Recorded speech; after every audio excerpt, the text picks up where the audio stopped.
Good afternoon, and thank you for joining us today to highlight AB 513. Yesterday, this bill passed out of Committee on Emergency Management with unanimous support.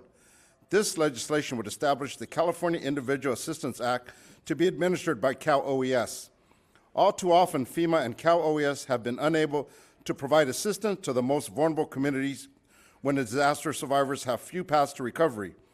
This is because crucial aid from FEMA remains out of reach for families and individuals who have survived a disaster if the local disaster does not meet the criteria for federal assistance.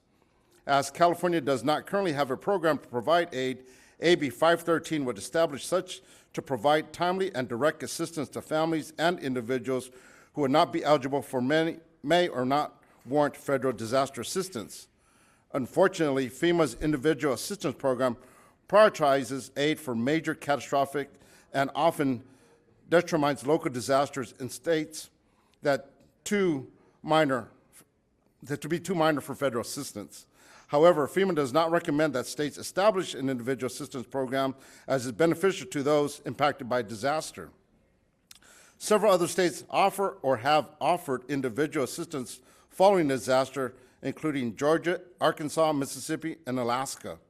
As chair of the Emergency Management Committee, I think it is critical for our communities to are equipped to respond and recover from natural disasters.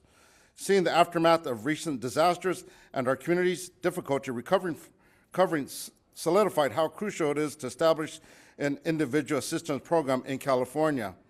Following the Parajo River levee breach on March 11th, I visited Monterey County to see the devastation and speak with the community members.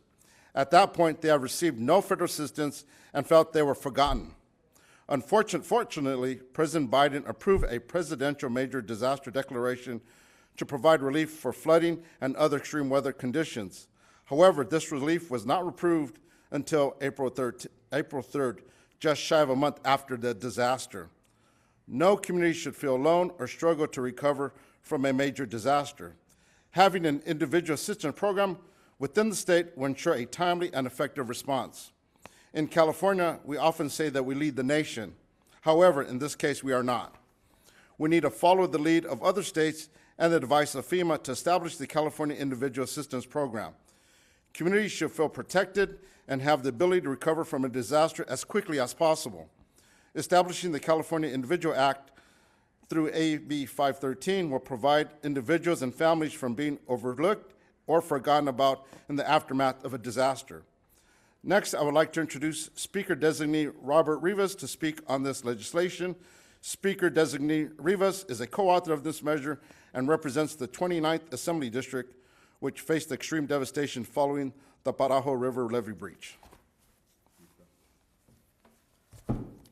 And so I appreciate the opportunity to be here and to say a few words. And I am proud to be a co-author of this legislation, again, Assembly Bill 513. And I want to thank my great friend and my colleague, Assemblymember Freddie Rodriguez, for his leadership in introducing this legislation. And so as he mentioned, this legislation unlocks an additional tool here in California, a tool for the state to use to assist communities that are devastated by major, some disaster events like flooding, wildfires, and certainly many others. With climate change increasing the commonality of extreme weather events in this state, it's clear that we must do everything in our power here in California, at the state level, at the local level, to help affected some communities recover and rebuild. And so I have to thank Assemblymember Rodriguez and his staff and his team, who have been essential players. I appreciate their flexibility and their willingness to quickly do the work necessary to introduce this legislation. Again, this legislation seeks to ensure that Californians impacted by recent storms, that they receive the resources and the help that they need. As we all know, our state's recent unrelenting storms, these atmospheric rivers, one after another, have resulted in unprecedented and certainly unexpected some damage across California, north to south, east to west. Unfortunately, some of our most vulnerable, disadvantaged communities have been hit the hardest. And this includes the communities that I represent in our district, in the 29th Assembly District, the communities in the Pajaro and Salinas Valleys, and like the community of Planada in Madera County, which I had the opportunity to visit this past weekend with Assemblymember Esmeralda Soria. And I can say that, based on what we've toured, what we have seen, the conversations we've had, the ongoing conversations we continue to have, residents in these communities, they need help. And they need help to recover from unprecedented flooding and damage. They need help to rebuild their communities. And most importantly, they need help to begin the process of rebuilding their lives. And when you look at the start of these storms and all the damage that's occurred, the support, the resources, and the aid that has been offered or has been allocated, it hasn't been enough. And so residents, families that have been displaced, they have nowhere to go. Residents are suffering from ongoing respiratory infections because contamination from floodwaters has polluted their homes, and now that the air that they breathe while at home is toxic. It's a problem. They need our help, and it's the right thing to do to support them any way that we can. This past weekend, a farm worker in Planada, he shared with us that recent floods damaged the only vehicles his family owned. The only vehicles they owned. They're not operable anymore. He doesn't know how he'll replace them, but somehow, in some way, he is going to manage to find a way to get to work because he has no other choice. These residents and disaster-impacted some communities across California, they need help, and they're counting on us. They're counting on the state of California to lead. And so that's why I'm incredibly grateful to those in the legislature, some of whom are here today, both Assemblymembers Rodriguez and Soria, who, our districts have been impacted, but so many, our governor included, have taken the time to visit these impacted regions and these communities to see firsthand the damage. And once again, I'm thankful to Assemblymember Rodriguez, to his staff and the team for their leadership in leading this effort, and I'm proud to stand with him here today. And so with that, I want to invite our newest colleague, Assemblymember Esmeralda Soria, to say a few words. Thank you so much. I also stand here incredibly honored to be a co-sponsor of this legislation. Thank you to Assemblymember Rodriguez for his leadership on this very critical issue. Many of you saw that in January, actually, as mentioned by Assemblymember Speaker-Designate, that Planada in my district was significantly impacted with the first major flooding in California as a result of the atmospheric rivers, where 4,000 families were displaced. As mentioned, 90 days later, we go back and visit to see where they're at in recovery. And while the school is getting rebuilt and rehabbed and the kids are trying to go back to school, families continue to be displaced. Families continue to grapple with, do they leave a community that's all they've known, that's where their works are, their jobs are, and are they going to be able to replace and rehab the homes that they've lived in?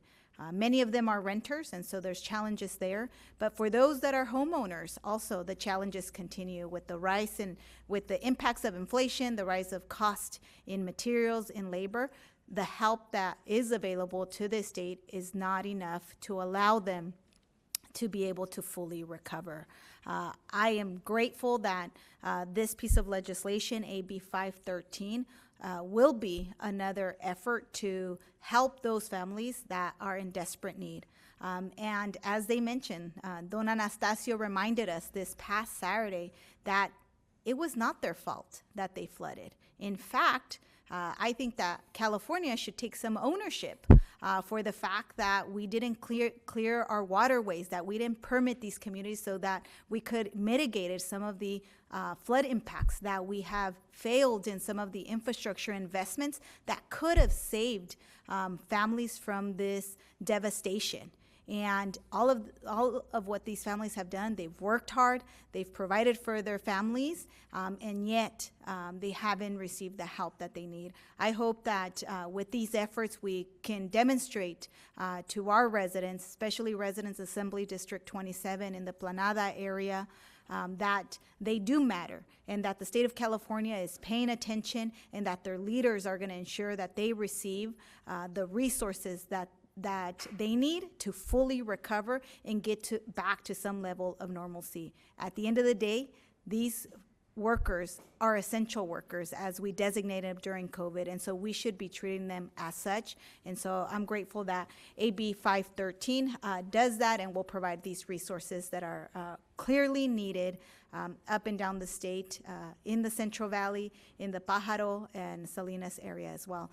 Thank you so much for the opportunity, and look forward to seeing this legislative proposal move along the way. And with that, thank you for joining us here again today. As chair of the Committee on Emergency Management, I'm committed to ensuring the safety of all Californians. While we cannot predict disasters, we can ensure our ability to respond and recover from them. The California Individual Assistance Act will aid to our ability to do so. So with that, thank you for joining us this afternoon, and thank my colleagues for joining me here as well. Thank you. Good. Thank you. Thank you.